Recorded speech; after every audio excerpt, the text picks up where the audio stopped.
না রে, অনেক মদ খাওয়া হয়ে যাচ্ছে, ভেবে দেখ। অনেক মদ খাওয়া হয়ে যাচ্ছে।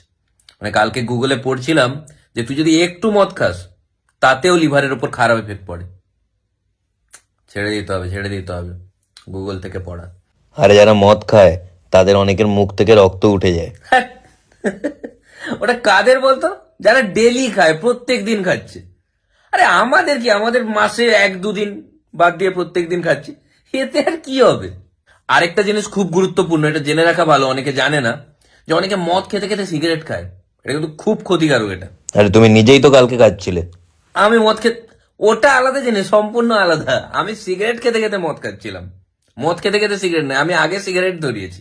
দুটো সম্পূর্ণ আলাদা। অনেকে আবার আছে মদ খেতে খেতে লিমিট ভুলে যায়। দেখ, এটার সাথে আমি আবার একমত নয়, কেননা মদের সাথে অঙ্কের কি সম্পর্ক? মদ খাচ্ছে সেখানে লিমিট, ডেরিভেটিভ, ইন্টিগ্রেশন এগুলো করতে আসছে। আরেকটা জিনিস দেখবে, সবাই শো অফ করে মদ খাওয়ার পর, যে কাল দুজন মিলে 750 খেয়ে নিলাম, যেন কি একটা ধীরে সুস্থে খাওয়া, তো লোককে বলার কি? হ্যাঁ, আরামসে খাওয়া উচিত। হ্যাঁ, আরামসে একদম। যেমন কালকে আমরা 3জন মিলে 1 বোতল শেষ করলাম। 3জন মিলে আমি 1 কাপ পুরোটা টানলাম। আচ্ছা ভাই, লাস্ট 1 সপ্তাহে আমরা কতদিন খেলাম বলতো?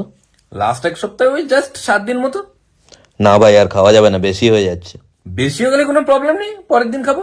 আরে না রে, বেশি খাওয়া হয়ে যাচ্ছে, আচ্ছা। বাড়াবাড়ি হয়ে যাচ্ছে, আমাদের কমাতে হবে। অবশ্যই কমাতে হবে, কিন্তু তার আগে কেউ কিনে তো আনুক, কি করে কমাবো না তো? তবে ভাই একটা জিনিস, লিভার কিন্তু নিজে থেকেই ঠিক হয়ে যায়। তাই? হ্যাঁ রে, আমি শুনেছি। বাহ, সেই তো হয়ে গেল।